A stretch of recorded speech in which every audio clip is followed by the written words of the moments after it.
Dobro večer, gledateljice i gledatelji. Evo nas u još jednoj klopci, kao što ste mogli vidjeti na Brod portalu i na Facebook stranici emisije. Večerašnja tema je socijalna i monetarna politika. Možda bi neko ko je sarkastično rekao da u Hrvatskoj ne postoji ni socijalna ni monetarna politika, no o tom potom, zato klopka večeras služi da vidimo gdje se promašuje. Inače, vidjeli smo kroz proteklih godinu dana smo, ajmo to tako reći, prolazili kroz određene nacionalne strategije i upravo je ova današnja tema jedna nacionalna strategija koja je možda i ključna, a kao i sve ostale u Hrvatskoj, nažalost, iz nekih objektivnih razloga, možda čak i subjektivnih razloga, ne prolazi. S nama su tako večeras sljedeći gosti. Saborski zastupnik, gospodin Ivan Pernar, dobro večer. Poštovanje.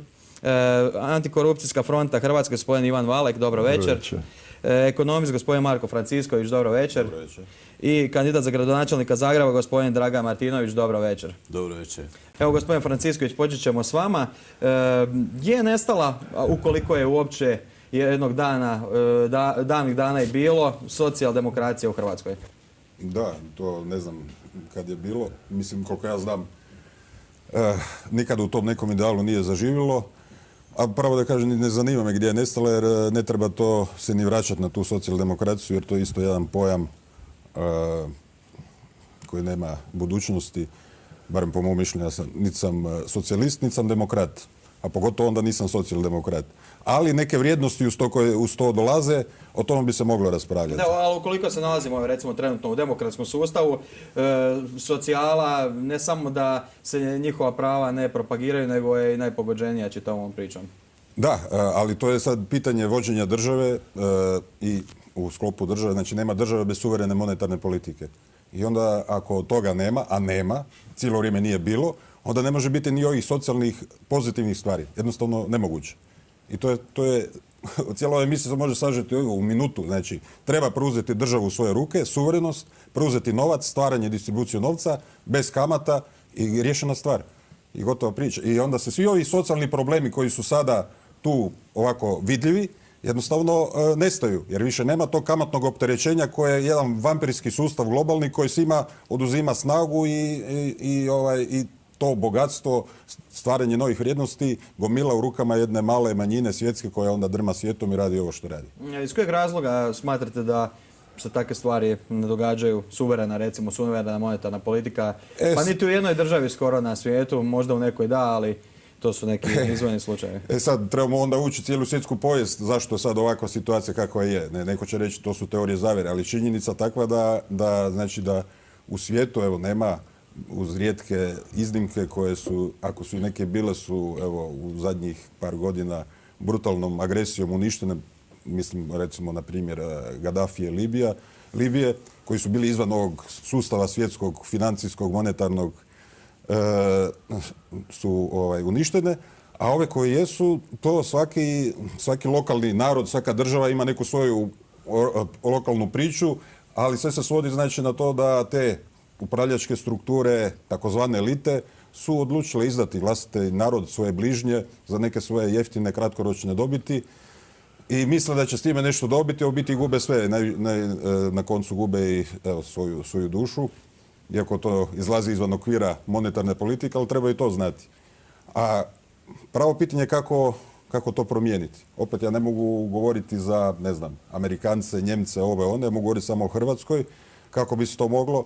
To je pitanje da se ljudi osvijeste, da prestanu vjerovati onima koji ih cijelo vrijeme u oči lažu, koji ih cijelo vrijeme pred očima kradu.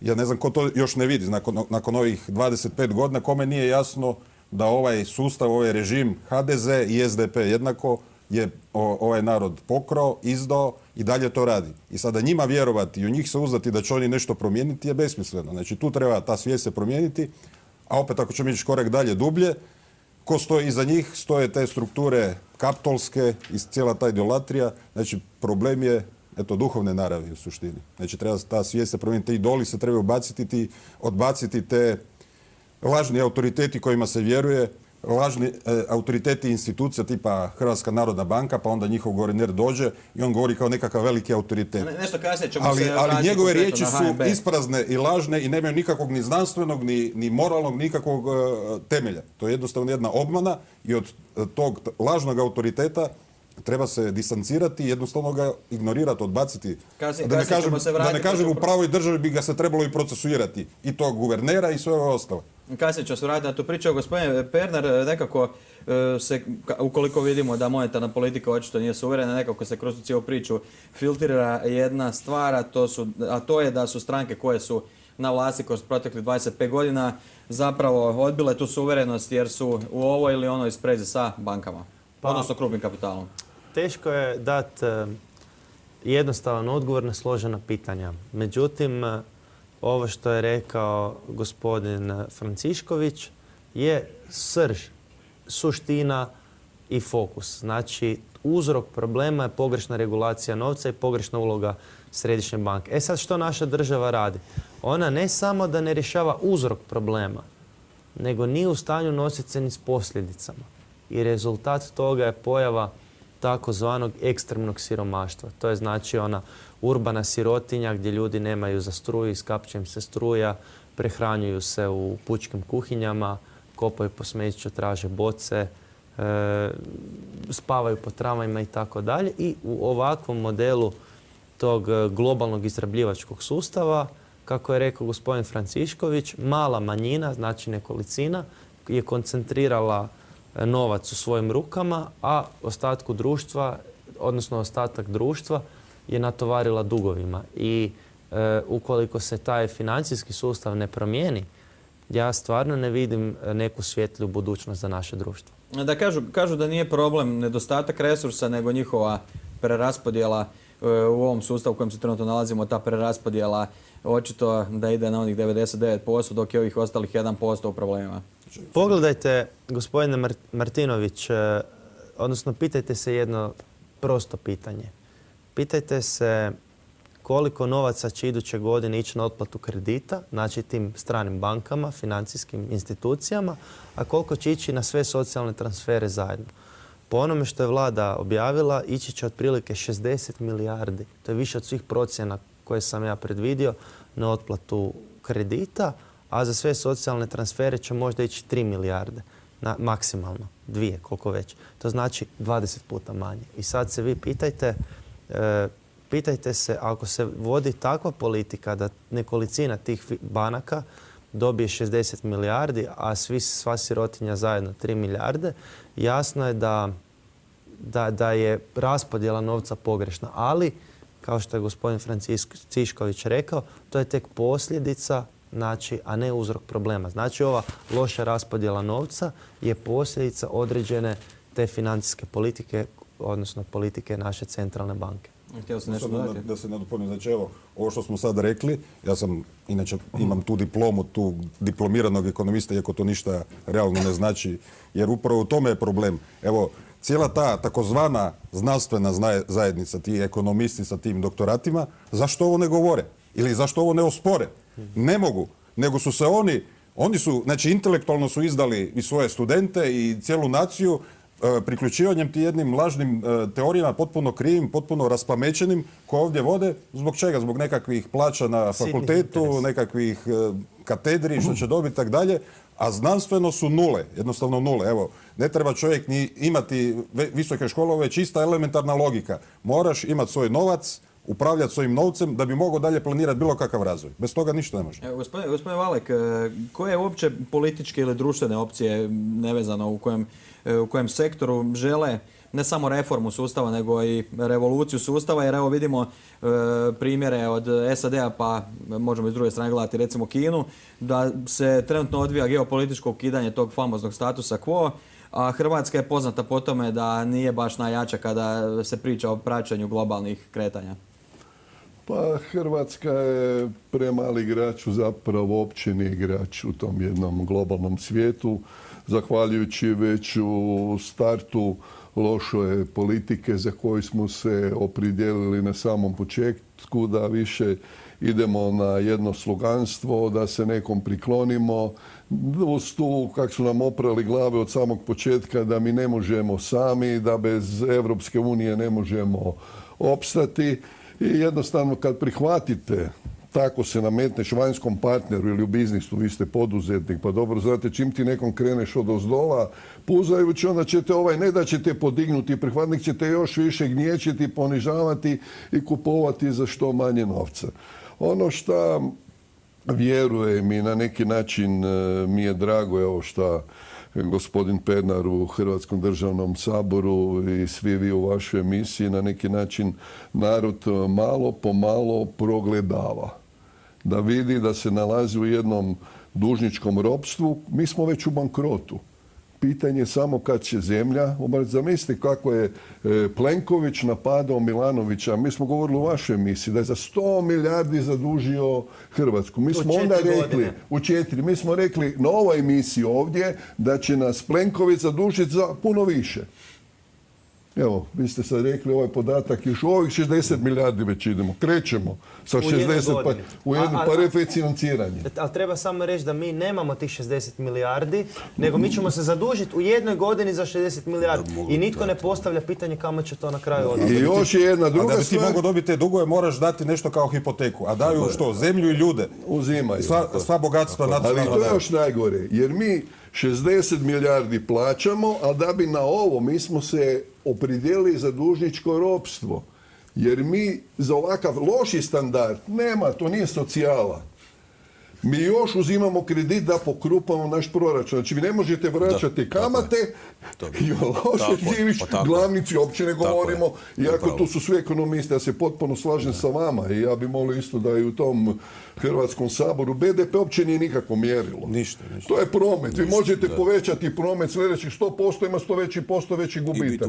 I on veli jaču, tudi Plenković i ta garnitura. Mi smo naš prema BDP-u planirani, smanjit će se nas dok laž. Dajte konkretno 60 milijardi, ti moraš negdje, toliko si dužan. A tragedija je da nitko danas u Hrvatskoj ne zna koliko smo stvarno dužni.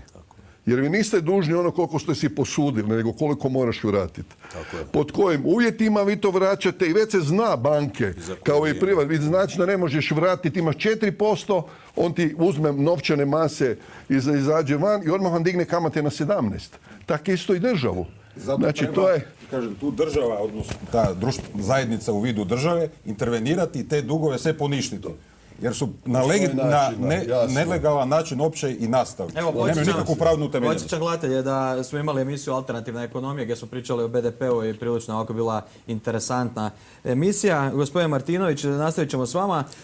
Izolirao sam, evo, pošto je socijalna i monetarna politika tema, izolirao sam jednu ovakvu situaciju u Hrvatskoj gdje čak i najpriznatiji ekonomisti i poduzetnici, pošto ste vi sami poduzetnik, možete na to odgovoriti, kažu da je ovdje na dijelu bizarna mješavina tranzitnog kapitalizma i socijalističkih tekovina, odnosno da smo iz neoliberalnog kapitalizma, iz prijašnjeg socijalizma izvukli samo najlošije stvari, tako da bi naravno određene interesne skupine mogle najviše profitirati. Pa tako je, ovo slažem se s kolegama što su malo prije rekli. Ajde prvo da odgovori na ovo pitanje, pa se nešto još osvrnuo ovo ranije.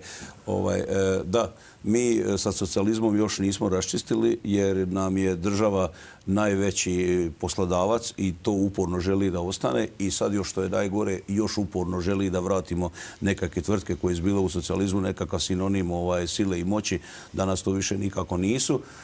I još smo onda upali poslije rata, evo da ne brojimo u ratno vrijeme, u tu nekakvu tranziciju, prilazu kapitalizam, međutim mi to nismo dobili smo jedan divlji kapitalizam gdje vidimo kako se ljudi izrabljuju i kako jedna katolička država kao što je Hrvatska i kako katoličke stranke koje se busaju u prsa i sjede u prvim redovima dozvoljavaju da se radi nedjeljom. Evo bio sam neki dan isto u Austriji, idem često na zapad, ali sad me se dojmilo da je nedjeljom sve zatvoreno, hoću reći i za onaj rad što to su najmanje plaćena radna mjesta za taj rad, stvarno ljudi ne da nisu adekvatno plaćeni, nego gotovo da je to mizerno i da nije vrijedno spomena. Ali ono što bih htio nadovezati se, ovo što me je dojmilo, što se u našim javnim medijima uopće ne spominje, a to je da mi imamo ekonomska znanja, mi znamo sve. Ne postoji stvar na kugli zemaljskoj da je negdje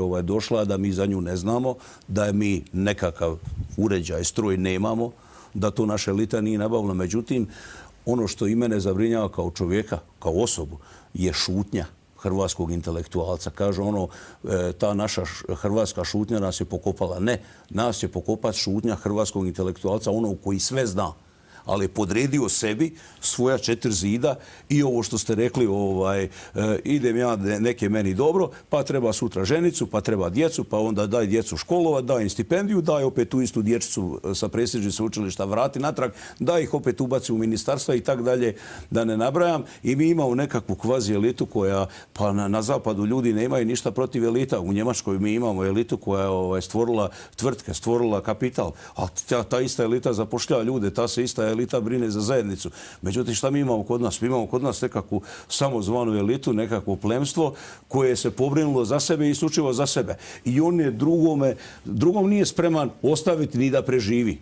Koliki je prvom negativna selekcija u tom cijelom pitanju?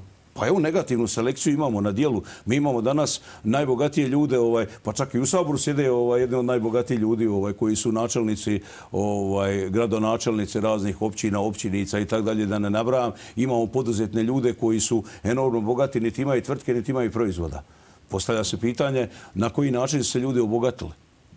Gospodin Francišković, jesu li politika i stranke, idu li za boljitak svojih glasača i građana ili za guranje interesnih kartela i banaka? Mislim, odgovor je prilično jednostavan. Ono što bi se nadovezao na ovo retoričko pitanje je situacija gdje, evo recimo u konkretnom primjeru, Donald Trump trenutno ispunjava predizborna obećanja i onda vidimo recimo najpoznatiji hrvatske političke analitičare koji govore da je on populist, toliki populist da čak i svoja predizborna obećanja ispunjava. Mislim, meni je besmisleno to napadanje, neko je populist. Pogotovo kad to u biti napadati na taj način da je neko populist ima pravo samo onaj koji nije za demokraciju. A tko prihvaća demokratski taj sustav i taj način biranja na vlasti, populizam je prirodna stvar. To je kao da neko kaže, ne znam, lišće na granama od drveta je populističko zato jer se trudi što više biti na suncu. Ne? To je normalna stvar. Znači, u demokraciji to što se kao negativno smatra populizam je prirodni proizvod demokracije. Znači, pod svaku cijenu se želi dobiti što više glasova i sad neko na ovaj način, neko na onaj neki drugi način. Ali sve je potpuno legitimno i ne vidim razloga da se uopće to kritizira. To je biti nekakva kritika očajnika ili gubitnika. Ne?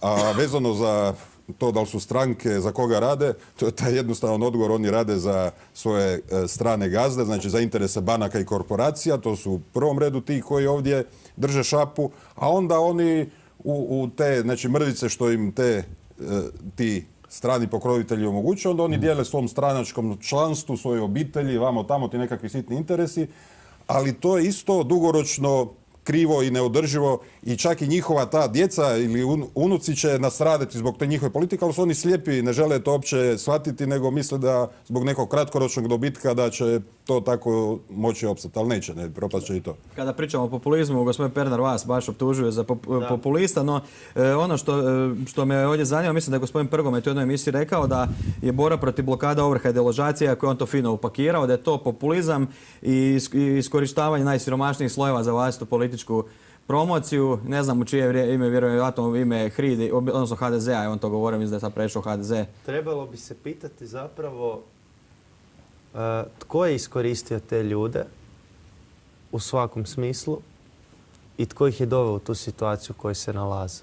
Znači, pred deložaciju, u blokadu, pod ovrhom da žive. Odgovor se zna.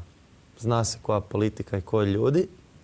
I ne samo da su to napravili ti iz HDZ-a, nego su pokrali, izvlačili iz državnih poduzeća putem Fimi Medije.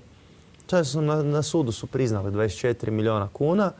I kad sam ja rekao javno da bi taj novac trebali vratiti u proračun, da nije u redu da uzmu novac i ne vrate, Oni su rekli vi ste gospodine Pernar jedan demagog i populist.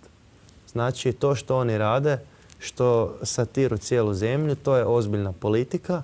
A kad netko kaže promijenite Ovršni zakon na način da se ne može zbog 2 kune duga naplatiti 800 kuna, da se zaštiti jedina nekretnina od ovrhe, znači dom, da ljudi ne spavaju po tramvajima, to je isto populizam.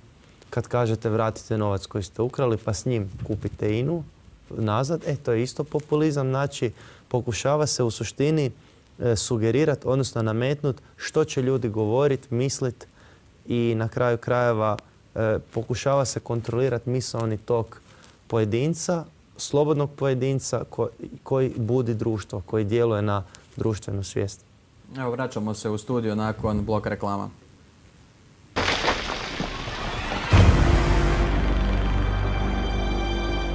Evo nas opet u studiju, gospodin Valak, nastavit ćemo s vama.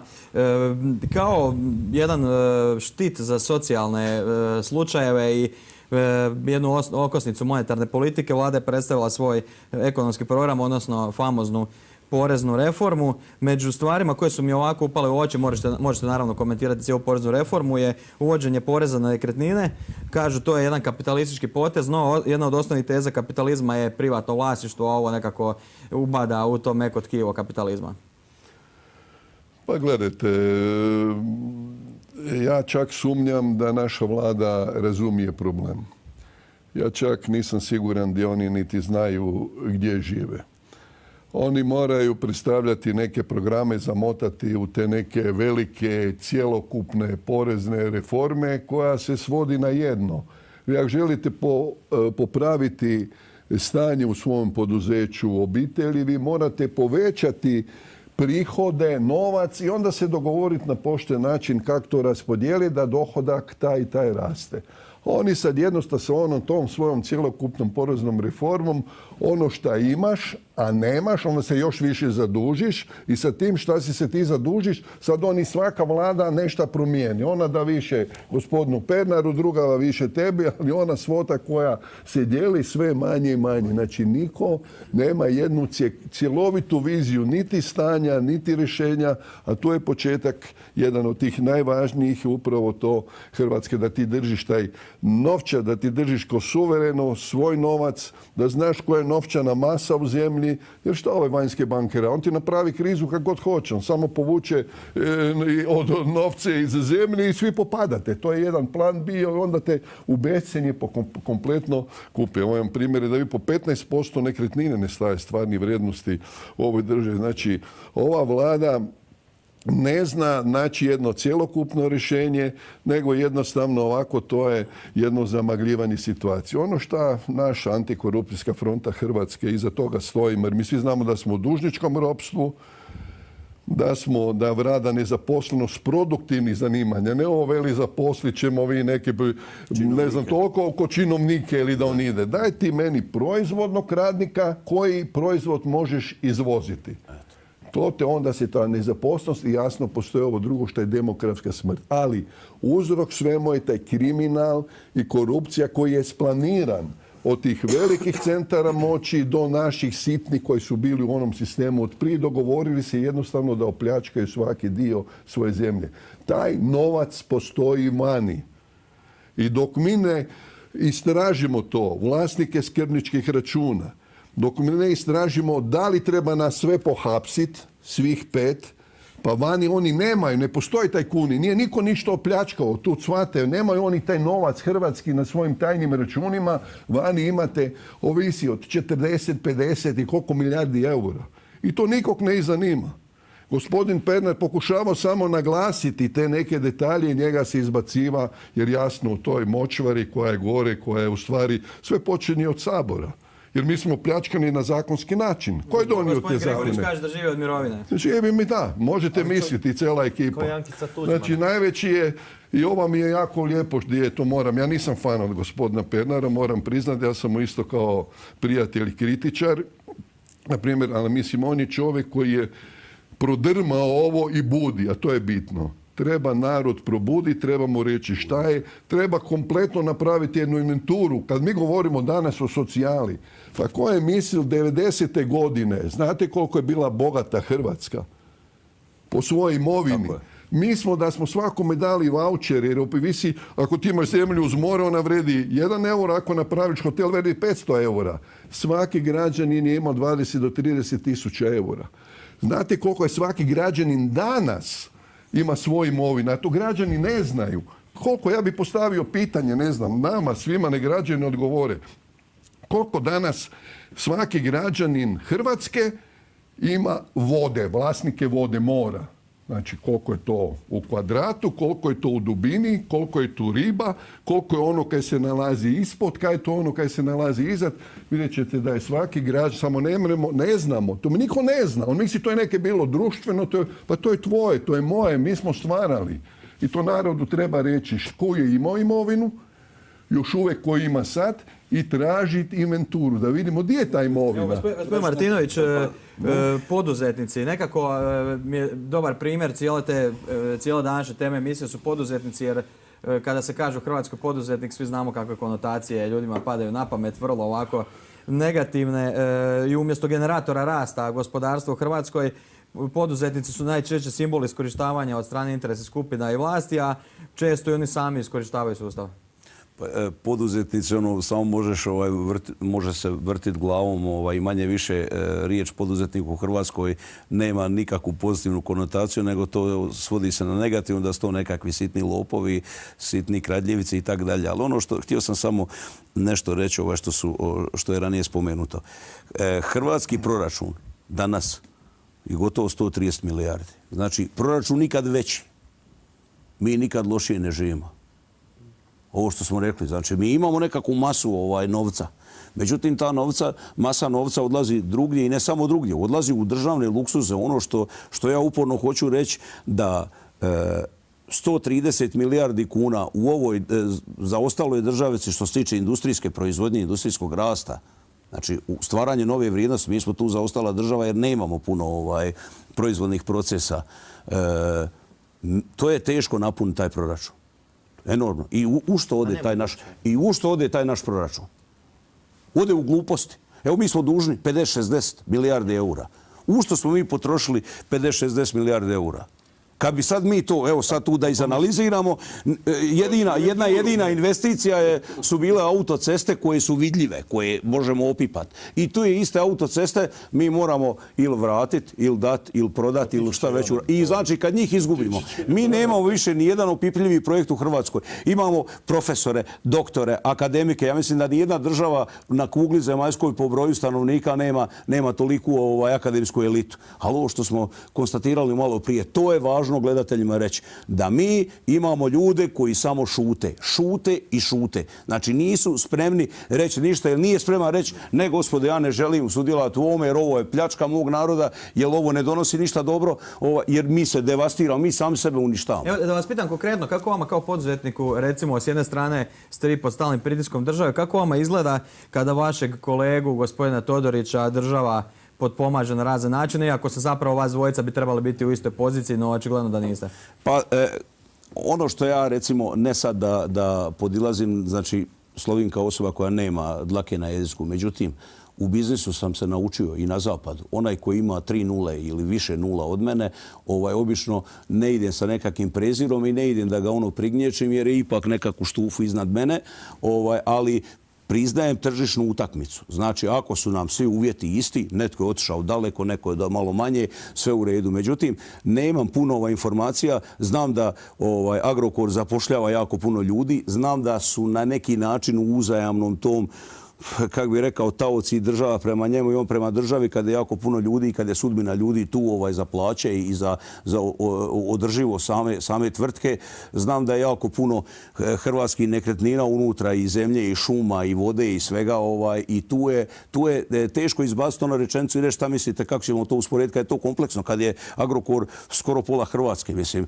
Hoću reći, teško je tu naći nekakvu mjeru i u jednoj rečenici ili ga osuditi ili ga pohvaliti. Ali hoću reći onu razinu, tu našu nekakvu srednji poduzetnici, srednja poduzeća, dokle god država ima prema nama maćehinski odnos. Dokle god on smatra da on meni može poslati pismo, ne nazvat me, ne pošalje broj telefona, ništa, nego ono kao nekakvom tamo slugi, onom zadnjem slugi zlom i lijenom, mi ovdje nećemo imati razvoj države, mi nećemo imati nova ta zapošljavanja, nećemo biti mladim ljudima interesantni. Država je interesantna mladim ljudima, ministarstva su interesantna, agencije državne u siromašenoj državici, maloj siromašnoj, sjede u najskupljim neboderima što bi trebali biti koncerni svjetske klase i elita. Evo, gospodin Pernar, neka dodavanje. Pa da, rekao gospodin da je rashodi, Martinović, da su rashodi 130 milijardi i pitao je, mi nikad nismo imali veće kao rashode proračuna, a u biti se živi sve loše. Međutim, evo reći vam dva detalja zanimljiva. Od tih 130 milijardi rashoda, 11 milijardi čine kamate na kredite središnje države. Znači baš kredite koje je država neposredno uzimala. A 4 milijarde vam je članarina u Europskoj uniji. Znači, vi kada biste maknuli kamate i članarinu za Europsku uniju, mi bi imali zapravo 115, a ne 130 milijardi kuna rashoda trenutno. A drugi detalj koji je zanimljiv je bio vezan uz Agrokor. Rekla je jedna djelatnica meni Konzuma da kad dolazi inspekcija da se zna da dolazi inspekcija. Znači, a recimo kad ste vi mali ugostitelj, da vi ako nemate recimo cjenik i na engleskom jeziku, to vam je kazna drakonska. I sad taj isti inspektor će prema malom ugostitelju koji je, on je najmanji u cijelom aparatu, njemu će opaliti kaznu, a čovjeka, znači Todorića koji izrabljuje radnike sustavno, njemu neće. I onda u tim nejednakim uvjetima, to je kako je rekao Muammar Gaddafi, da je demokracija razbojnički sustav u kojem najveći pas jede sve ostale. Ja bi se usudio reći da je ovaj hrvatski model kapitalizma razbojnički sustav u kojem najveći pas jede sve ostale i cilj je da na kraju je samo on, da nas više nema i tako. Gospodin Francisković. Da, puno toga je sad već rečeno. Gospodin Martinović, ovo kad je govorio šutnja, ipak moram reći, evo, nije točno, samo vi niste čuli. Znači, ja već 15 godina govorim ovu priču. Evo, ali akademija šuti. Gospodin Pernar je malo to tu nešto nastavio i popularizirao te stvari. Nadam se da će nastaviti i dalje i da će još bolje ovladati materijom. Upravo, znači, nema šutnje, nego je cenzura. Znači, nisam ja jedini, ima još drugih intelektualaca koji isto tako razmišljaju, ali je potpuna cenzura i jedan monopol na ideju i stalno se nameće jedan te isti obrazac razmišljanja, jedna paradigma koja je bila posebno aktualna i jaka ovo za Europsku uniju i to je ono EU nema alternative, a to je sve dio ovog šireg konteksta. I ima ovaj narod i sposobnosti i ljudi u sebi i sve skupa, samo treba maknuti ove koji rade blokadu. To je jedna stvar. A druga mi je bila vezano kad sam čuo INA-u i taj problem da treba nešto kupiti. Ne treba kupiti INA-u, ništa, ni jednu lipu, ni jednu kunu. Znači to treba uzeti jer je to, kao i sve, cijela pretvorba i privatizacija, to je sve prodano i izgubilo se vlasništvo u nelegalnim kriminalnim radnjama i to ne može imati pravnu utemeljenost. Da, evo, gledateljima to pojednostavim. Znači, ako neko ukrade automobil od nekoga i prekuca brojeve, krivotvori dokumente i priproda trećoj osobi, ta treća osoba čak ni ne zna da je to ukradeno i krivotvoreno, u najboljoj namjeri kupi, ali ako se otkrije da je taj automobil ukraden i gdje se nalazi od tog koje je kupio, uzme se i vrati se izvornom vlasniku.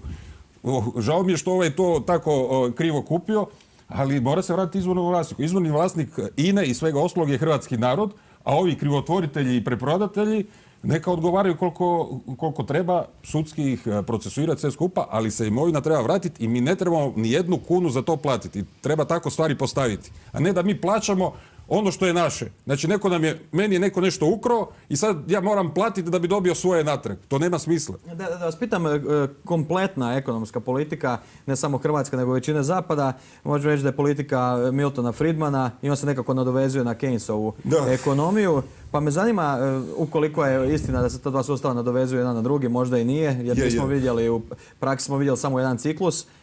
Je li sustav u svojoj suštini neodrživ i je li hrvatski recimo nacionalni dug uopće otplativ? Pa nije otplatio, nije ničiji dug otplatio, o tome se i radi. Znači, ovo što se govori, povećanje poreza, znači to je dio ova Plenkovića, danas vlada prije Milanovićeva, svi su oni, znači, to porez na nekretnine. To je dio, znači, novih zaduženja, ovi koji daju ta zaduženja kažu, sad ćete vi staviti zakone na nekretnine Hrvatima da im uzmemo sve što imaju.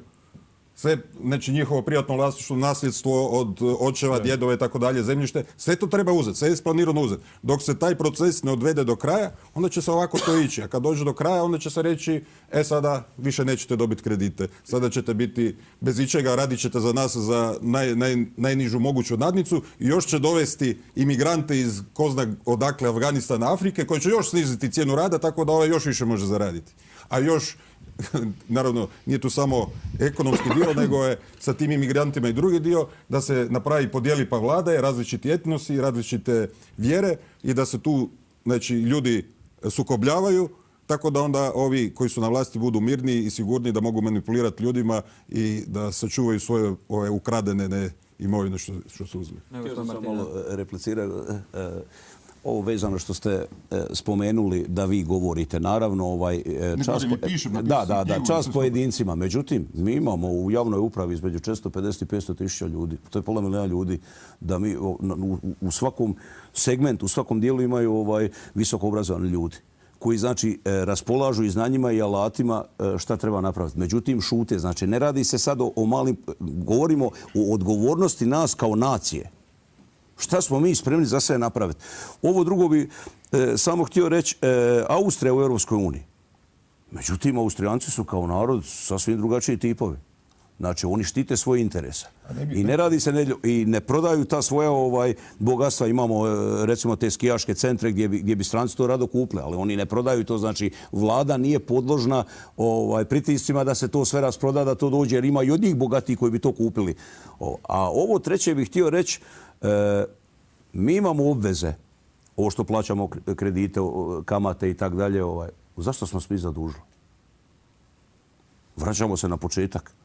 Prijatelji, mi smo dužni 60-70 milijardi eura. Mi imamo sad iduće godine ovo što nam dolaze ogromne kamate. Da bi mi to servisirali, ajmo poreze na nekretnine, ajmo još nekakav porez, pa ajmo ovo. Pa čekaj malo, pa nisam ja to potrošio. Nisi ni moja djeca, niste ni vi. Možda ovdje nitko od nas nije. Ko je to potrošio? S kojim pravom, znači mi ako izaberemo vlast, s kojim pravom ta ista vlast će doći u situaciju da kaže mi ćemo sad vama uvesti 10 različitih vrsta poreza. Prodat ćemo autocestu. Pa nismo vi vas, gospode, izabrali da vi sad uzmete i da prodate nacionalno bogatstvo ili da sutra date Plitvice nekoj stranoj tvrtke u najam ili da to prodate trajno. Evo, gospodine Francisco, samo saže to. Imamo još dosta tema. Znači, ovih 60 milijardi ili novih dugova, kad kaže gdje je to potrošeno, ma to uopće niti ne dođe. Znači, to je samo fiktivno. Znači, to se, i to možete čuti i prije ove ministre financija, kažu mi smo uzeli dugove da bi refinancirali dugove. A što znači refinancirati? Znači uzeti novi dug da bi se otplatio stari dug. Znači ovo što se nova zaduženja idu, uopće ništa praktički ovdje ni ne dođe. Znači to samo kroz papire prođe, samo se poveća ukupno naše zaduženje, a ovdje niko ne osjeti te eure i te dolare za koje se zaduži ništa. To je jedna fikcija i zato kažem, to treba političkom odlukom suverena država sve to poništiti. Nula. Nema, nismo nikome dužni. Evo, gospodine Valek, u ovom sustavu, nadovežite se dapače, ali evo, imam vas pitanje, koje bi bile stvarne socijalne mjere, sad smo čuli fiktivne, koje bi bile stvarne da bi stvarno pomogli ljudima? Super. Evo, samo moram ovo reći da je dvostruka šutnja koja mene boli. Čak me ova druga još više sad boli. Jedna je šutnja intelektualaca i ovih znanstvenih instituta, akademija na stanje. Oni su tiho, sve to, a tu je ko da smo mi, kuće se ruše, sve propada gore, a svi šute. Tako. Ali ova druga šutnja još me više boli. Evo, tu je za mene gospodin Francisković jedan vitez, junak, branitelj Domovinskog rata, koji je pokušao znanstveno, znači od knjiga, dokazati, otvoriti oči narodu. I gdje je bio? Mučenik u zatvoru. Šta smo mi radili dok je bio u zatvoru naš prijatelj Marko?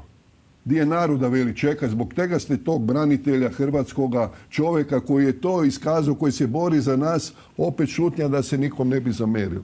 I opet velim, nisam fan mog prijatelja Pernara, divim se ovo šta radi, šta bude, ali se brinem za njega. Rećemo koliko, jer i oni sami ne znaju šta sad s njim napraviti. Počeo je buditi, danas vi imate jedino s jedne strane Pernara, s druge strane sve isto. Ja ti ne govorim, to ti je... I sad oni misli šta učiniti, kako to šutkat?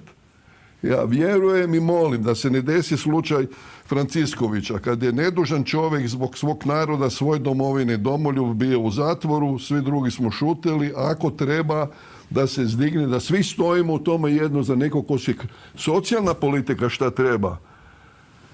Za Hrvatskoj vratiti Hrvatsko. Svakom hrvatskom građaninu treba se vratiti ono što mu su oduzeli ovi tajkuni i te pljačkaši i nekome još ovu imovinu koju on ima da rukovodi netko ko zna rukovoditi tom imovinom. Ne da je uništava, da je rasprodaje, nego da stvara nove vrijednosti i neće biti niti jednog sirotinje u Hrvatskoj. Ako bi se te stvari napravilo. Hrvatska je, ja vas uvjeravam, ja sam sve to pišao. To je jedan mali gradić od 4,5 milijuna stanovnika. 4,5. Sada kako dobro. Grad. I na najljepšem mjestu. To je takav potencijal, jer nije sramota da mi oni kopaju takve imovine, kaj mu je ovo oduzeo. I čak znam razgovarati, ne znam, nek su ko je desničar, ko je ljevičar, kad ja volim provocirati moje desničare, ja sam prijatelj od sviga, kako bi se reklo, od Švarca do Šuvara, jer gledam u srž ko poduzetnik, gledam to programski, ne, kak se zove. I sad ja velim ovo, gledaj, ti si desničar, jesi dobro, vidiš, govoriš Tito, Jugoslavija, Blajburg, socijalizam, Goli otok, slažem se, ali on kad je umro, ostavio je ovoj mlađoj generaciji svako 20 do 30 hiljada eura u imovini. Ostavio je, to je matematika, to je inventura. Onda su došli moji. I onda mi je moj uzeo ovo, kaj ovaj ostavio, 20 i 30 hiljada eura, još me zadužio za 20-30 hiljada eura i sad te pitam koji je moj. Ako su ovi bili ovako loši, ja ih ne branim. Pa kakvi su onda ovi? Evo, gospodin Pernar, jesu li ljudi u HNB-u naši? Nisu. Evo nekih par termina koje su spominjali, pa malo čisto, pošto kaže monetarna politika, HNB je nekako krovna organizacija toga. HNB je mjenjačnica, kakav je naš odnos prema valutnoj klauzuli, odnosno štampanje novca i nekreditni novac. Dakle, ovako nekakve izrazi koje ste relativno nedavno popularizirali u mediju. Zanima me kako to sve sklopiti u jednu priču i zašto se to ne radi zapravo? Pa problem je, ja sam umoran od ponavljanja da je HNB mjenjačnica, objašnjavao sam to 100 puta, već 5 godina, odnosno u 6. godinu ulazimo da to govorim. Ono što je najveći problem je ljudska zadrtost i ne želja da se informiraju. Znači, ljudi misle da su najpametniji na svijetu, da su popili svu pamet sa televizije, sa tog HDZ TV-a što im pila mozak i jednostavno se nalazite u situaciji da vičete da brod tone, a ovi puštaju lijepu muziku na televiziji i ljudi su uvjereni da je sve super, da će zabava još dugo trajati i da u biti nema razloga za nervozu. I onda pitaju, pa dobro, Pernar, pa što se ti uopće buniš, pa vidiš da je u biti dobro, ne? Evo, konkretno da ste premijer i da imate svoju vladu, kako biste vi pristupili HNB-u i općenito monetarnoj politici? Sutra bi izmijenio zakon o Narodnoj banci koji zabranjuje državi da se izravno financira iz središnje banke, a prije toga bi, znači, tog istog dana, odnosno, ajmo reći, idućeg dana prije toga, prije te mjere bi izmijenio zakon o obveznim odnosima gdje piše da je dozvoljena odredba u ugovoru da se obveza, znači među ostalim i kreditna, izražava u stranoj valuti. Treba staviti da ta odredba nije dozvoljena. Znači, treba samo ispred dozvoljena je staviti nije dozvoljena. Znači, jedna jednostavna negacija i te dvije mjere bi bile zapravo početak jednog plana revitalizacije koji bi se u konačnici završio otpisom vanjskog duga koji je u potpunosti nelegitiman. Odnosno, ako je legitiman je možda u 5%, a 95% nije. Neki kažu da kada biste to učinili da bi doživjeli međunarodnu izolaciju. Ima ona pjesma Dubioza kolektiv, kažu, šta da vam kažem, ljudi kažu svašta, to su rekla kazala priče, hipotetski scenarij, ali mi smo vidjeli praktične scenarije u zemljama koje su otpisivale vanjski dug, pa smo vidjeli da nikakvih tih sudnjih dana nije bilo, nego je jedina posljedica otpisa duga ta da vam kreditori od kojih ste posuđivali novac više neće htjeti posuđivati, što je logično. Ali ne bi ja više ni tražio od Naravno. ne treba. Gospodin Francisković, za vas isto pitanje. Što bi napravio? Pa ovo što je, evo, Isključivo vezano uz monetarnu i socijalnu politiku. To, znači, populistički rečeno, to znači nacionalizirati banke, nacionalizirati novac, proizvodnju i distribuciju novca. Kroz Hrvatsku narodnu banku, kao središnju banku, to se odradi ovako kako je, to sam pisao prije 15 godina. Kaže gospodin Petar... 6 godina. Koliko dugo? 6 godina. 2011. 2017. 6. Znači, 6 godina je tu, već se umorio. Vidjet ćemo ga za 15 godina, će imati sve, ovako će isto imati sjede koje ja, koja je to muka i problem, ali opet je i zadovoljstvo raditi nešto što znaš da je dobro, da je ispravno, da si na strani istine, pravde i ljubavi, jer to ja tako vidim. Jer ovaj sustav ovakav je čisto zlo. Znači, ne samo u Hrvatsku, u cijeloj svijetu ima dovoljno svega za sve. Apsolutno nema razloga da niko bude gladan, da niko ne bude siromašan, da svako ko radi da može raditi, da može napredovati, da ima obitelj, da djecu školuje, obuče, hrani i tako dalje. Za cijeli svijet to ima, ali ovaj sustav je svjetski, pa onda i Hrvatska dio tog lošeg sustava je napravljen da ljude gurne u siromaštvo, bijedu, neznanje i tako dalje i još tu potiče ratove, mržnje, sukobe i sve skupa, da bi ta jedna mala elita, i to nije krivo je to reći 99%, ne, to znači onda bi ispalo da je 1% čovječanstva. Nije, to je 0,001% njih koji to iz toga na taj način upravljaju i sve dovode u ovakvo stanje.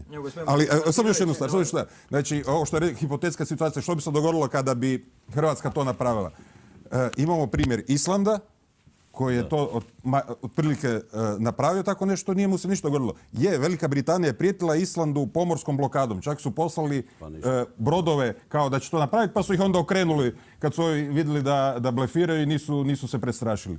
Da će treba biti siguran u sebe. Sad su prošli monetarnu politiku, socijalna, nacionalna strategija. Prvo sam nadovežite sad što imate za reći, pa ću vas onda pitati pitanje. Evo, htio sam, naravno, sad ispada smiješno da smo mi da se u masu tih stvari izrečenih slažemo. Ali ono što je važno napomenuti mlađim generacijama za vrijeme rata, odnosno kad je Hrvatska proglasila neovisnost, kad je rat bio već i gotovo počeo, isto smo bili izolirani. Isto mi nismo, išli smo protiv centara moći, bio se crna ovca i još gore od crne ovce. Imali smo svoju proizvodnju, držali smo se svi skupa. Držali smo se zajedno. To je bez obzira što je nas bilo 4,5 miliona. Mi smo se držali skupa i država tad je bila najmanje dužna i izvojevali smo svoju neovisnost, oslobodili se, izgradili ove kuće koje su bile porušene. U tih 10 godina je vrlo malo duga bilo vanjskog, ako se može reći. Proizvodnja je bila, znači sve one tvrtke koje smo mi naslijedili još iz one bivše države, sve su radile. Danas smo mi udaljeniji više nego itko, jedni od drugih. Mi smo otuđeni. Mi kao nacija smo poprilično razdvojeni svi.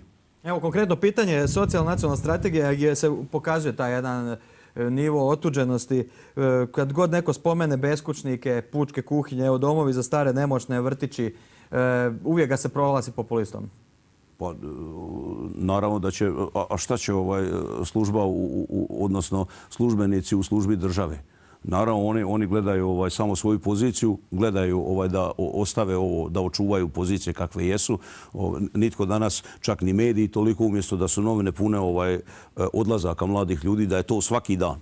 Da svaki dan jedan list stranice od tih 3-4 dnevna tiska, da se spominje non stop odlazak. Nama je otišlo, pa vjerojatno i možda i 200.000 mladih ljudi u zadnje 3-4 godine. Niko to ne spominje. Pa ko će raditi u ovoj državi? Ovi uhljebi koji rade u javnoj upravi. Pa on neće raditi, onda hoće raditi, on bi već sebi nešto osnovo i otišao bi otud. Ali šta oni rade? Ono što je najopasnije, on sebi dižu plaću, država im, odnosno vlast koja im dođe, uvijek im podilazi. Zadnja je pregovarala s njima, sjećam se potpredsjednika vlade, pregovarao je i 4 godine mandata on izgubio s njima u pregovorima sa sindikalistima. Svako večer su bili na televiziji. Mi gledamo ovu vladu koja je još brža od njih, još im je i vratila još nekakve povlastice, podigla im je i plaću.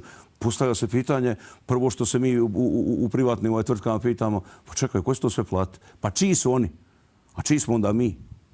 Mi smo danas više nego ikad podijeljeno društvo, znači na privatni sektor, na javni sektor i na ove ljude koji nisu ni u kakvom sektoru, koji su nezaposleni, koji ne vide svoju budućnost tu i imamo nekakve koji se ne mogu snaći, koji ne znaju šta će otići, šta će urasti sa svojim životom. Imate ove mlade koji su buntovni, koji su koji su ošli u inozemstvo. Ali šta je važno u svemu tome? Evo, mi sad vodimo tu jednu konstruktivnu diskusiju. Moram to reći, možda to ispada malo smiješno. Evo, ja sam službeni kandidat za gradonačelnika grada Zagreba kao 3. Evo, gospodin Pernar, ja mislim da je sa 4. Pa dobro, evo, do sad je to bilo, evo, isprika.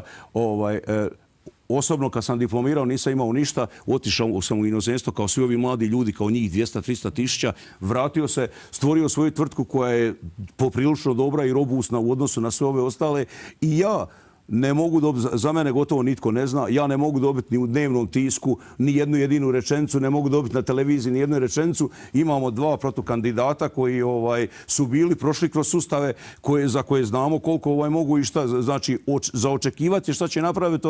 Znači, mi imamo sustavno gušenje, sustavno suzbijanje pojedinaca, pa čak evo reću i za našeg mladog buntovnika koji želi nešto promijeniti na svoj način kakav god onda je.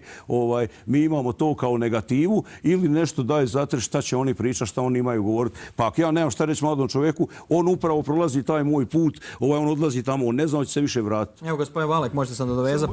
Jer ovo bitno kad smo govorili o politici Hrvatske narodne banke, monetarnu, šta smo mi to dužni? Eure? Dolare? Ko mi može reći šta je to? To su papiri koje privatnici štampaju i nama podvaljuju. Nisu ni papirnato stoji, nisu ni svi naštampani, nego papirnato, ali hoću reći to, samo da ti velim. Šta smo mi to dužni? Netko i tih 13 ljudi ili 13 obitelji, cijeli svijet je njima dužan.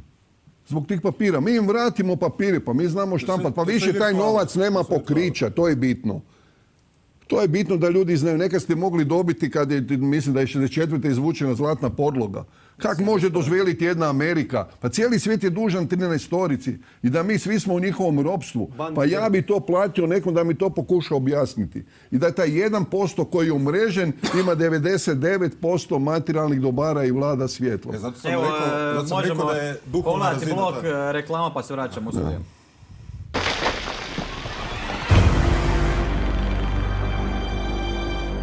Evo nas nazad u studiju. Gospodine Pernar, možete se nadovezati na ovo što je bilo malo prije. Htio sam reći da gospodin Martinović je ukazao na bit medijske manipulacije i cenzure. Znači, kada on kao neka, ajmo reći, normalna osoba se kandidira, jednostavno to nikog ne zanima. Vi ako niste u velikim strankama, vi ste prisiljeni raditi show da bi uopće bili u medijima.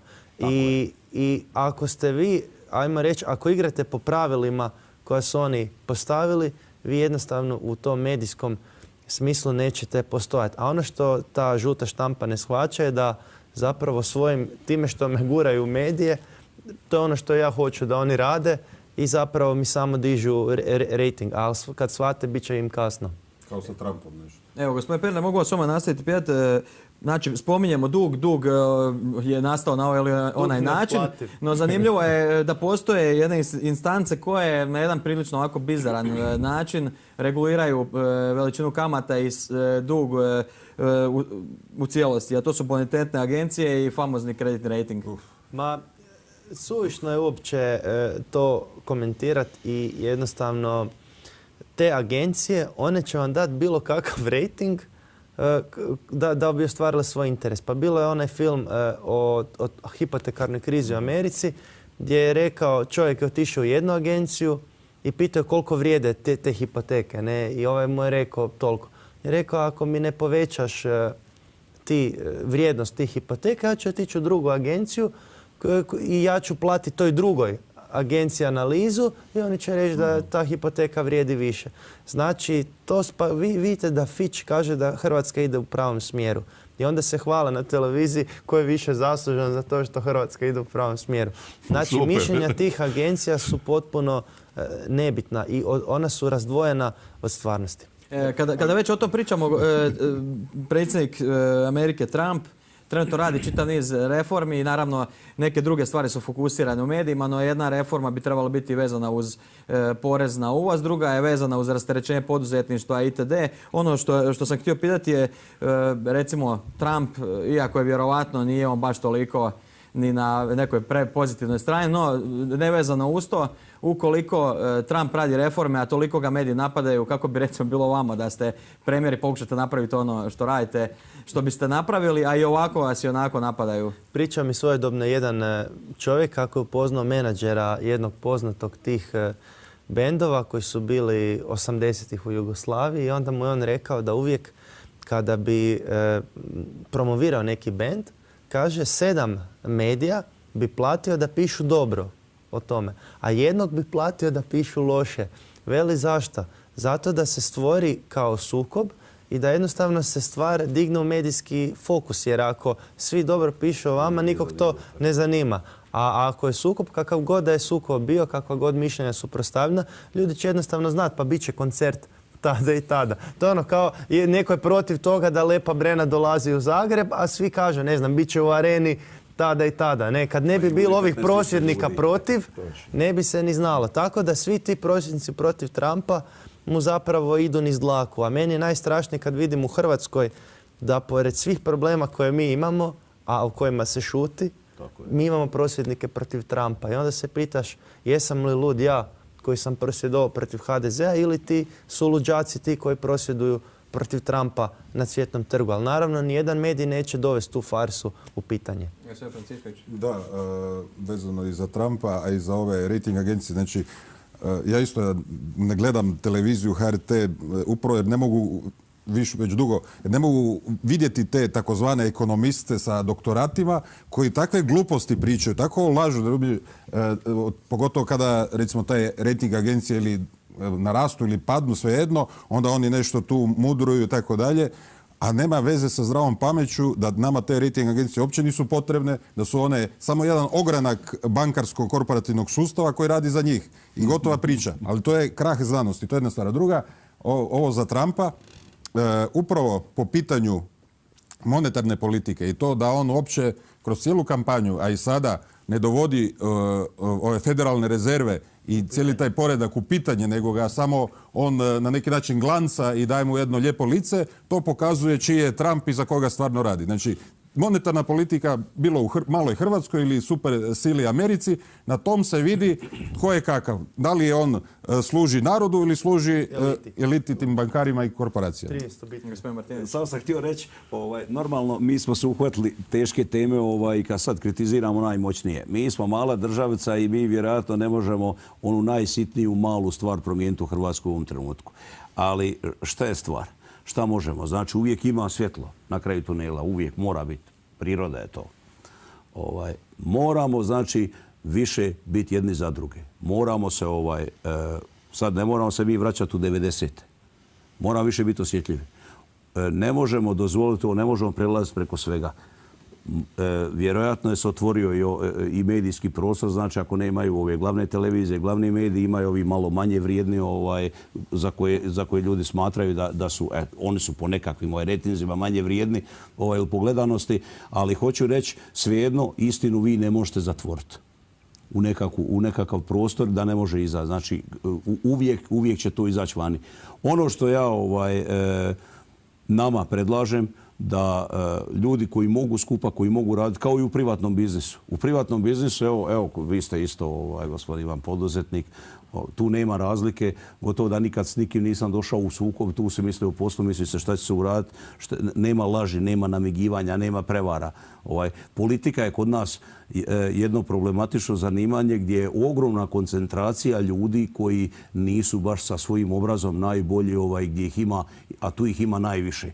Gdje sam najveća poniženja kao čovjek doživio je upravo politika gdje vi zovete nekoga, on se neće javiti, vama priča jednu priču, zagrli vas, poslije se neće na telefon javiti, ono što u biznisu ne postoji. I s takvim ljudima je jako teško grad, sad rećemo mi naprijed.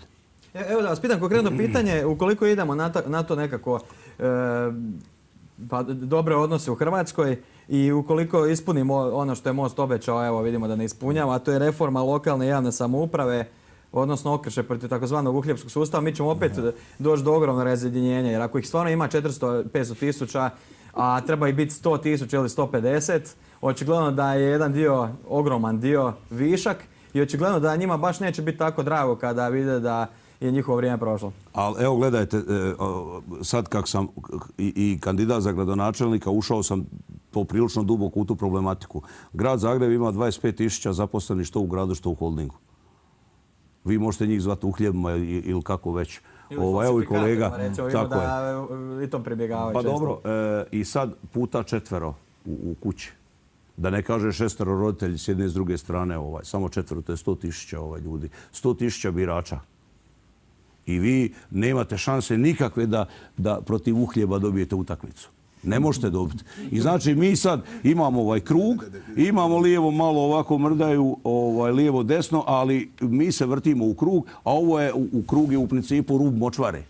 I mi smo unutra svi, neovisno sad da li neko ima više novaca, neko se bolje oblači i tako dalje. Dobro, neko odlazi izvan tog kruga u neku drugi krug, u neku drugu državu. Pa jedino kad ode u neku drugu državu, ali nije ni vani tak med i mlijeko ono što bi ja mladim ljudima, ali naravno mene neće niko pitat kad ima uvijek neko preči koji će doći od ovih naših uhljeba koji se vrate opet u agencije, opet u ministarstva, ali hoću reći, ovo što ste spomenuli, broj ljudi zaposlenih u javnoj upravi je između 450 i 500 tisuća, pola milijuna ljudi. Ova slabašna državca, ova siromašna državca, nema nikakve šanse na nekakve duže staže izdržati toliki broj ljudi. Gdje su njihovi auti, pa gdje su njihovi uredi, pa gdje su njihovi dodaci na plaću? Pa mi imamo gotovo sad ih nema, ja sam par put spomenuo zašto je sindikalista svako večer na televiziji. Mi imamo njih koji su non stop, mi ne damo svoja prava, mi ne damo. I sad postavljaš pitanje, čekaj, ko je tu ludo što je rekao gospodin Pernar, čekaj, ko je normalan, ko je lud? Vrlo konkretno, znači na ovo pitanje, to sam pisao prije 15 godina, kako riješiti taj problem rezanja tih zaposlenih, a da ipak ne dođe do loma i nereda unutar društva. Znači to je realna stvar, znači kako tih 500 tisuća srezati, ne znam, na 100 tisuća ili koliko već objektivno treba. Jednostavno, znači u tom prijelaznom razdoblju, tih, ne znam, 200 tisuća koji bi bili otpušteni, samo im reći nemojte dolaziti na posao, a dobivat ćete plaću. Jer time bi država uštedila telefone, struju, ovo, ono i u jednom periodu dok im se ne osiguraju rad... Ne vidim drugog načina. A bilo bi... Službene aute. Da, i sve to skupa. Trošak prijevoza do posla. Masu troškova bi se tu umaknula, a ipak bi se jedna socijalni jastuk dao da se u jednom vremenu mogu ti ljudi prebaciti na druge proizvodne zadatke. Ili recimo kada smo već u fuziji kapitalizma i socijalizma, poslati ljude na plaći na recimo radne akcije, izgradnju cesta, zgrada. Nije ni to loše, ne, zašto? Mislim, zašto ne? Evo, gospodine Valek. Humanitarni rad. Evo, gospodine Valek, pričamo tu sad o socijalnoj državi. Mi vidimo da su sve države definitivno imaju istu monetarnu politiku, barem ove koje su nama iole bliske i bitne. No vidimo opet primjere socijalnih država koje funkcioniraju, poput recimo skandinavskih država, Švicarske, pa možemo reći Kanade, Australije. Dakle, bez obzira i na tu monetarnu politiku koja je identična, neke socijalna država ipak radi. Radi, jer to je broj jedan da su svima stvoreni jednaki uvjeti za napredak. Da vam je temelj svake civilizacije, naroda, društva bila obitelj. Da vam nose kičmu jedne privrede, jedne Njemačke, to su manja gospodarstva, obrtnici, familijarne poduzeća. Iza njih, ako iza njih stoji država, ako ih ona štiti, ako ih ona ko bebu razvija, ne da vas ugnječi, da vam pošalje, ako se nekom zamjerite tom polivom vam dođe, skine vas, počnete svoj privatni biznis, on vam pošalje, da vam ne velim, registracija kola vam istekne, on vas zaustavi 20.000 kuna, odmah je kazna. Pa vi znate što znači 20.000 kuna? Hoću reći da ima se jedan cilj da svima bude dobro. I država mora stajati iza svakog svog građanina. To je funkcija države, da mu pomaže privredno, da mu socijalno i onda to ide samo po sebi. Ako je bogata zemlja, razumijete, to se može izvući, da. Evo primjer jedne mjere, recimo povećavanje minimalca na prosječnu plaću ili mjesečnu košaricu ili s druge strane okidanje minimalca općenito. Dakle, ima i situacije gdje je on ukinut skroz i stvari vrlo dobro funkcioniraju. Treba ukinuti. Gledajte, mi moramo prije svega vratiti na 90-tu. Dok to ne vratimo i dok ne velimo gdje smo mi te ljude opljačkali i ne vratimo opljačkano, mi ne možemo ići naprijed. Ovo što si ti lijepo rekao, to je i duhovni problem. Ljudi su izdani, ljudi su prevareni, ljudi više nikom ne mogu ništa vjerovati. Vratimo ono što si mu oduzeo, a daj u ruke onome da vodi zemlju u interesi svih i bit će za svih. Ovo je prebogata zemlja. Evo, gospodin Pernar, ukoliko čak ne diramo te banke i interesne skupine, ako ih ostavimo ovako, postoji li način rasterećenja građana bez obzira na njih? Ja mislim da postoje. Čak i ako uopće ne dirnemo u ove sustave. Vi imate vaše mišljenje. Ja imam svoje mišljenje koje suprotstavlja vašem. Evo, iznesite. Pa vi ste rekli da je moguće unutar ovog sustava da bude bolje, ja smatram da nije. Znači, mislite da je ovaj sustav jednostavno osuđen na... Pa, gle, nekom se mora uzeti, a neće se uzimati eliti. Jasno kom se onda uzima. Ne, ovako, teoretski je moguće da unutar ovog svjetskog sustava Hrvatskoj bude bolje, ali to može uvijek biti na računu, ne znam, Talijana, Mađara, Srba ili nekoga sa strane. Znači, igra rimskih stolica. To. Znači, i po moje su procjene, znači, da će Trump sada u ovom svom mandatu dići Ameriku ekonomski, znači iznutra. Ali to će sve biti na račun koga? Ostatka svijeta. Znači, neko uvijek mora biti u ovom sustavu na debelom gubitku. Znači, da bi bio pravedan i unutar sebe i prema vani, treba izići iz tog sustava potpuno van i nikakav kompromis s njim imati. I jedna dobra stvar za Trumpa, ono što mi se sviđa, što bi mi trebali naći političari, pa ja sam ovdje da se prije svega borim za građane Amerike i za Ameriku. To mi je broj 1. A onda idem pro 2 do nas, tako je mi. A ne znam da li ovima... Ne, to je rekao. Upravo zbog federalnih rezerva. Da, ali iza te riječi da on postupio prema federalnim rezervama, onda bi te riječi imale težinu. Ovako, kada on federalne rezerve čuva i ne dira, onda to je druga priča. Izjava trebali bi zapamtiti. Evo, gospodin Martinović, dolaze ubrzo lokalni izbori. Vi ste kandidat, pa ćemo prvo vas pitati, pa ćemo na gospodina Pernara. Što biste vi, recimo, u ovom aspektu socijalne monetarne politike, dobro, monetarnu politiku sa te razine ne možete mijenjati, no socijalnu definitivno možete? Pa ono što ja želim svoj mandat posvetiti, znači dvema opozitnim skupinama, a to je mladima. Znači ovo što i sam kad sam bio u toj situaciji, kad sam diplomirao, pa sam bio bez posla, znači njima, i neovisno da li su studirali ili su završili srednje škole, znači mlade prihvatiti i što prije ih integrirati u poslovni život. Znači, mladima, educirati mlade da nije sav svijet raditi u državnim agencijama, u gradskoj upravi, gradskim tvrtkama, nego upravo da je izazov otvoriti svoju tvrtku. Da bi to uradili, znači treba i država i grad Zagreb je naravno gotovo polovica države i može napraviti puno i autonomno. Ono što bih ja uradio, što kad posvećujem taj mandat mladim ljudima, da svi gradski resursi, uključuju sve prostore, uključujući mogućnosti grada da se stavi na raspolaganje mladima,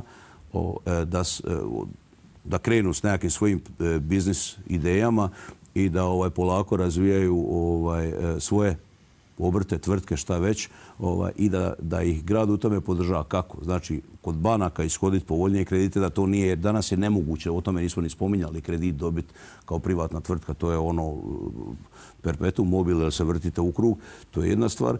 A druga, osobno bi se založio, koliko god je to populizam, da mladi ljudi, ne da ne plaćaju prostore, nego i kod hrvatske vlade se založi da ti ljudi koji su krenuli na početak, da ne ide odmah Ministarstvo financija i da im sjeda za vratnu žilu i da kaže sad ćemo mi tebi izvući sve i da on nema volje ni raditi, nego da sve to zatvori i da se pokupi i ode. Nego osloboditi ih svih plaćanja 3 godine. Imaju svoje ono što potroši energiju, ono što ide na plaću, ali osloboditi ih svih izvješća, svih gluposti, jer državi je veći interes da mladi čovjek ostane u Hrvatskoj, da ostane tu gdje se u njega investirali, država u njega investirala do njegove 20. godine enormne novce, nego da se pokupi i da ode jer zato što ne zna šta će sa sobom. Međutim, ljudi vode više računa, znači o sebi, država vodi naravno računa samo o sebi i zato i nema takvih ideja i ne možete vi dobiti ideju od ljudi koji nikad nisu radili u privatnom poslu. Mi imamo političare koji nude radna mjesta koji nemaju veze sa životom. Te iste njihove stranke, njihovim strankama je bilo normalno da tvrtka plaća skuplje režije da plaća skuplju struju, skuplju vodu, skuplju komunalije, sve da plaća ove nekakve opomene. Znači, skinuli su s ljudi, ostalo je tvrtkama. Njima je to sve normalno. Dokle god ne bude tvrtkama koje hrane državu i ljude.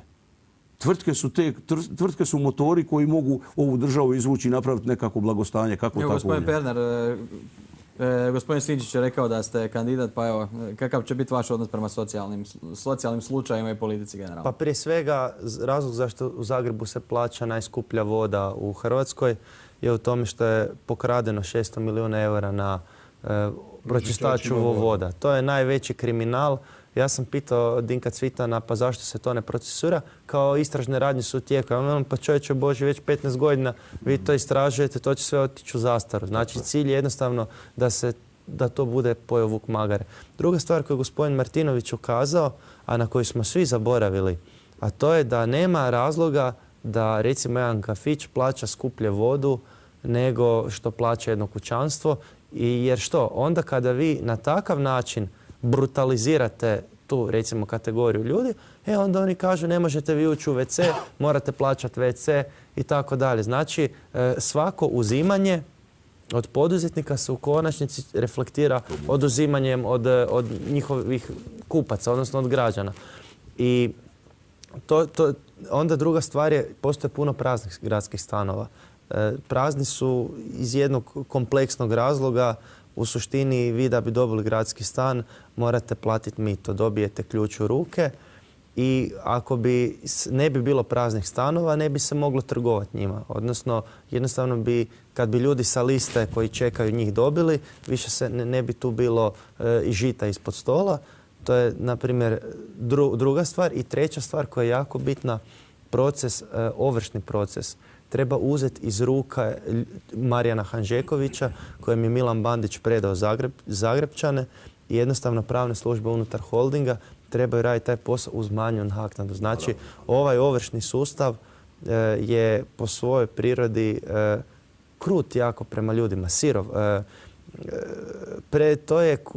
To vam je kao da nekoga za jednu malu stvar drakonski kaznite. I to je iživljavanje nad ljudima. Evo, gospodin Francisković, zadnja rečenica u emisiji. Evo isprika. Budi kandidat za gradonačelnika pa ćeš dobiti. Ispada protuzakonito ovo što smo rekli, a zakonit je. Mi smo njega ozakonili. Tko su ti ljudi koji su ozakonili da neko može uzeti 500 ili 1000% od malog čovjeka? Evo prijedlog dvojici potencijalnih kandidata koji god da dobije.